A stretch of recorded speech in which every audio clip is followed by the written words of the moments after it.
नमस्ते, स्वागत है आप सभी का राइट इन्फो क्लब के इस वीडियो में। और आज का वीडियो सभी स्टूडेंट्स के लिए इंपॉर्टेंट होने वाला है जो कि जीएनएम नर्सिंग का कोर्स करना चाहते हैं उत्तर प्रदेश यानी कि यूपी से।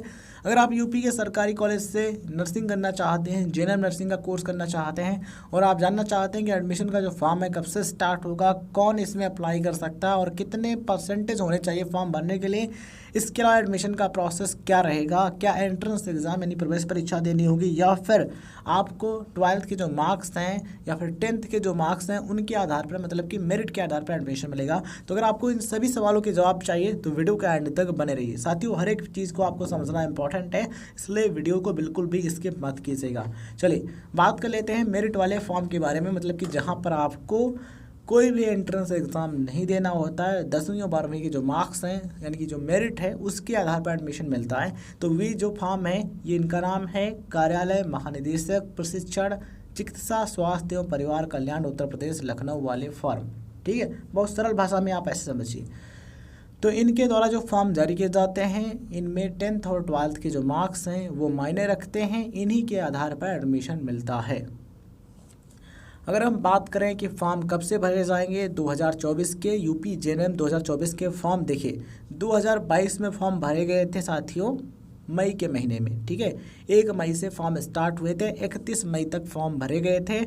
2023 की बात करें तो फॉर्म थोड़ा लेट स्टार्ट हुए थे, जुलाई के महीने में फॉर्म भरना स्टार्ट हुआ था। 1 जुलाई से फॉर्म स्टार्ट हुए थे और 31 जुलाई तक यानी 31 जुलाई तक फॉर्म भरे गए थे। अब सवाल आता है 2024 का। तो देखिए जो फॉर्म है ये आपके मई जून जुलाई, ये जो 3 महीने हैं ना, इसी में आ जाएंगे। हो सकता है इसी मई में आ जाए फॉर्म, या फिर जून में आए या फिर जुलाई में, ये बिल्कुल डिपेंड है बोर्ड पर। ठीक है, या फिर कहें ये जो कार्यालय है, जो ऑफिस है, ठीक है, इनके पर डिपेंड है। अगर ये चाहे तो जल्दी ला सकते हैं फॉर्म या फिर थोड़ा लेट भी कर सकते हैं, बिल्कुल इन्हीं पर डिपेंड है। तो मई जून जुलाई जो 3 महीने, इसी महीने में फॉर्म आपके भरे जाएंगे। अगर सीटें खाली रहेंगी तो ध्यान रखिएगा, सीटें खाली रहना आवश्यक है फॉर्म निकलने के लिए। अगर जीएनएम की जो इनकी 453 सीटें हैं ना, अगर यहाँ पर सीटें रिक्त रहेंगी, जितनी भी रिक्त रहेंगे मतलब जितनी खाली सीटें रहेंगी उन्हीं पर एडमिशन होना है। तो अगर सीटें खाली रहती हैं तो एडमिशन के लिए जो विज्ञापन है जारी होगा और फॉर्म भरना स्टार्ट हो जाएगा मई जून जुलाई, इन्हीं 3 महीनों में। ठीक है, तो हो सकता है कि इसी महीने में विज्ञापन जारी हो जाए या फिर जून में आए या फिर जुलाई से ही फॉर्म भरना स्टार्ट हो, बिल्कुल डिपेंड है इन ऑफिस के जो लोग हैं या फिर कहें जो ऑफिसर हैं, ठीक है, उनके डिसीजन पर। तो ये जो चीज़ है वो आपको क्लियर हो गई होगी कि मई जून जुलाई इन्हीं 3 महीने में फॉर्म आ जाएंगे। किस वेबसाइट पर आपको चेक करना होगा, तो ये जो वेबसाइट आप देख पा रहे होंगे www.dgmhup.gov.in, इस वेबसाइट पर जाकर के आप पता कर सकते हैं कि फॉर्म अभी स्टार्ट हुए हैं या फिर नहीं। अगर फॉर्म आएंगे तो उसका जो विज्ञापन है, जो नोटिफिकेशन है, वो आपको इसी वेबसाइट पर देखने को मिल जाएगा। ठीक है, चलिए बात कर लेते हैं ये फॉर्म कौन भर सकता है। तो साथियों ये जो फॉर्म है ये वे सभी स्टूडेंट्स भर सकते हैं जिन्होंने 10+2 यानी कि 12वीं की परीक्षा पास की है, इंटरमीडिएट पास किया है। इंटरमीडिएट परीक्षा में अंग्रेजी विषय जो है यानी कि जो इंग्लिश सब्जेक्ट है, इसमें आपके कम से कम 40% मार्क्स होने ज़रूरी है, इस चीज़ का ध्यान रखें। और साथियों यहाँ पर बहुत इम्पॉर्टेंट चीज़ ये है कि इसमें जो 12th पास स्टूडेंट्स हैं वो एडमिशन ले सकते हैं। इसके अलावा जो एएनएम नर्सिंग का कोर्स पहले से कर चुके हैं वो लोग भी इसमें अप्लाई कर सकते हैं। तो अगर आपने एएनएम किया तब भी अप्लाई कर सकते हैं, अगर आपने 12th पास किया तब भी आप इसमें एडमिशन ले सकते हैं।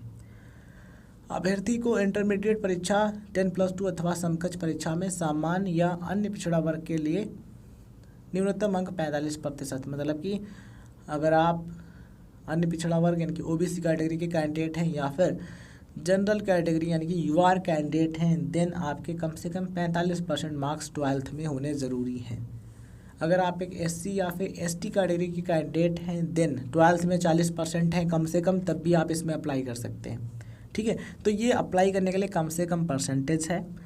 फॉर्म की फ़ीस की बात करें तो 200 रुपये फ़ीस होती है सामान्य वर्ग के लिए, यानी कि अगर आप एक जनरल कैटेगरी के कैंडिडेट हैं देन 200 रुपये का जो फीस है ये पे करना होगा। अगर आप एससी एसटी या फिर ओबीसी कैटेगरी के अंतर्गत आते हैं देन 100 रुपये का जो फीस है ये पे करना होगा। बहुत कम फीस है फॉर्म भरने की। ठीक है, इसमें male and female both candidates apply कर सकते हैं, मतलब कि इसमें लड़के भी अप्लाई कर सकते हैं और लड़कियां भी अप्लाई कर सकते हैं, महिलाएं और पुरुष दोनों ही फॉर्म भर सकते हैं। कुछ परसेंट सीटें यहाँ पर आप देख पा रहे मेंशन 10% सीटें जो हैं वो पुरुष अभ्यर्थियों के लिए आरक्षित होती। अब सवाल यहाँ पर यह था कि इसमें सिलेक्शन कैसे होता है, तो सिलेक्शन होता है मेरिट के आधार पर।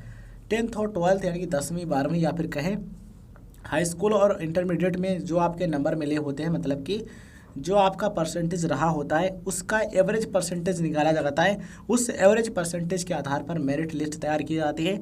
मेरिट लिस्ट में अगर आपका नाम है और उस नाम के सामने जिस ट्रेनिंग सेंटर या फिर कहीं नर्सिंग कॉलेज का नाम लिखा होता है वहाँ पर आपको जाना होता है डॉक्यूमेंट लेकर के, और वहीं पर आपको डॉक्यूमेंट वेरिफिकेशन कराना होता है और एडमिशन लेना होता है। ठीक है, तो ये प्रोसेस रहता है। तो 10th और 12th में अगर आपके अच्छे नंबर हैं, अच्छा परसेंटेज है, तो आपको इसमें एडमिशन मिल जाएगा, कोई भी दिक्कत आपको नहीं होगी। सवाल आता है कौन कौन से कॉलेज हैं जिनमें एडमिशन होता है, तो देखिए 2023 में जो कॉलेज की लिस्ट जारी हुई थी उनके नाम हम आपको बता देते हैं। School of nursing Gandhi memorial and associated hospital KJMU Lucknow ये, school of nursing LLR hospital Kanpur Nagar, nursing school SRN hospital Prayagraj, school of nursing UHM hospital Kanpur Nagar, school of nursing Netaji Subhash Chandra Bose district hospital Gorakhpur, इसके अलावा nursing school SN medical college Agra, school of nursing SVVP hospital LLRA medical college Meerut, school of nursing Balrampur hospital Lucknow, nursing school Maharana Pratap district combined hospital Bareilly. ठीक है, तो ये जो nursing के institute है या फिर कहीं नर्सिंग के कॉलेज हैं इनमें एडमिशन आपको मिलता है इस एडमिशन प्रोसेस के दौरान। ये गवर्नमेंट है यानी कि सरकारी है। फीस हो सकता है यहाँ पर बहुत कम पड़ती हो या फिर ना के बराबर पड़ती हो, फीस के बारे में हमको जानकारी नहीं मिली है, लेकिन इतना ज़रूर मैं कह सकता हूँ कि फ़ीस यहाँ पर बहुत कम मिलेगी, मतलब कि बहुत कम फीस पे करनी होगी, या फिर हो सकता है कि बिल्कुल भी फीस यहाँ पर ना हो GNM नर्सिंग के कोर्स में पढ़ाई करने की। ठीक है, राजकीय ट्रेनिंग सेंटर यानी कि गवर्नमेंट कॉलेज हैं, तो बहुत जो सुविधाएं यहाँ पर आपको मिलेंगी जॉब वाली, मतलब कि यहाँ से जब आप कंप्लीट कर लेंगे तो हो सकता है आपको इससे संबंधित जो हॉस्पिटल होंगे वहीं पर आपको जॉब मिल जाए, और बहुत कम में, मतलब बहुत कम खर्चे में आप यहाँ पर GNM कर सकते हैं। तो जो फॉर्म है आपके ये जुलाई में आ सकते हैं, ये लास्ट है बिल्कुल। वैसे मई से जुलाई का जो समय है, मई जून जुलाई तीनों महीनों में से किसी भी एक महीने में आ सकते हैं, बिल्कुल वास्तविकता मैं आपको बता रहा हूँ। हवा हवाई वाली जो बातें हैं मैं नहीं करता। ठीक है, तो हो सकता है इसी महीने में नोटिफिकेशन आ जाए, मतलब मई में, या फिर जून में आए। अगर जून में आता है तो जुलाई में या फिर जून के लास्ट तक आपके जो फॉर्म में बिल्कुल स्टार्ट हो जाएंगे। तो वेबसाइट जो हमने आपको बताई थी उस वेबसाइट को विजिट करते रहना होगा, इस पे जो लेटेस्ट अपडेट है उनको प्राप्त करने के लिए। इसके अलावा साथियों Uttar Pradesh university of medical sciences Saifai Etawah, ठीक है, ये जो यूनिवर्सिटी है इसका भी नर्सिंग कॉलेज है। इसमें एडमिशन होता है एंट्रेंस एग्जाम यानी प्रवेश परीक्षा के आधार पर। इस यूनिवर्सिटी के द्वारा प्रवेश परीक्षा कराई जाती है। उस प्रवेश परीक्षा में साइंस आर्ट्स कॉमर्स सभी स्ट्रीम के स्टूडेंट अप्लाई कर सकते हैं।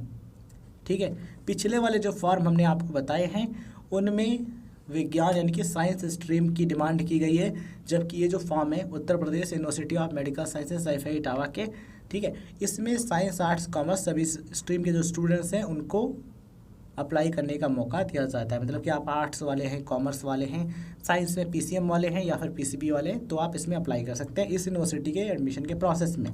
ठीक है, 60 सीटें यहाँ पर हैं GNM की और 3 साल का कोर्स है। और जो NIOS वाले वो भी अप्लाई कर सकते हैं। कम से कम आपके 40% मार्क्स होने चाहिए 12th में। ठीक है, देखिए यहाँ पर क्या मेंशन है, 10+2 with English and must have obtained a minimum of 40% at the qualifying examination and English individually from any recognised board. मतलब कि अंग्रेजी विषय में आप कम से कम पास होने चाहिए और 12th में आपके कम से कम 40% मार्क्स होने ज़रूरी हैं। एज आपकी कम से कम 17 वर्ष होनी चाहिए। कब तक? 31 दिसंबर 2024 तक। एज कैलकुलेटर जो है, ठीक है, वहाँ पर जाकर के एज कैलकुलेट कर सकते हैं। स्क्रीन पर आप देख पा रहे होंगे, गूगल पर आप सर्च करेंगे right info club age calculator, इतना सर्च करेंगे तो ये वेबसाइट आपको दिखेगी। इस पर क्लिक करेंगे, देन आप इस पेज पर आ जाएंगे। यहाँ पर आपको 2 ऑप्शन दिखेंगे। यहाँ पर दिखेगा डेट ऑफ बर्थ का ऊपर, नीचे दिखेगा age at the date of का। तो जहाँ पर डेट ऑफ बर्थ लिखा है वहाँ पर आपको अपनी जन्म तिथि यानी डेट ऑफ बर्थ को सेलेक्ट करना है। नीचे जिस डेट तक एज कैलकुलेट करनी, नीचे आपको उस डेट को मेंशन करना है जिस डेट तक आप अपनी एज को कैलकुलेट करना चाहते हैं। तो आपको 31 दिसंबर 2024 इस डेट तक एज पता करनी है, तो आप नीचे लिखेंगे या फिर टाइप करेंगे 31 दिसंबर 2024 यानी कि 31/12/2024, ठीक है। तो ऊपर डेट ऑफ बर्थ, नीचे 31 दिसंबर 2024, फिर कैलकुलेट एज के बटन पर क्लिक करेंगे। जितनी एज आपकी हो रही है वो आप देख पाएंगे, ठीक है। तो कम से कम 17 वर्ष होनी चाहिए या फिर 17 से ज़्यादा हो रही है तो आप निश्चित अप्लाई कर सकते हैं। आई होप आपको सारी चीज़ें समझ में आ गई होंगी।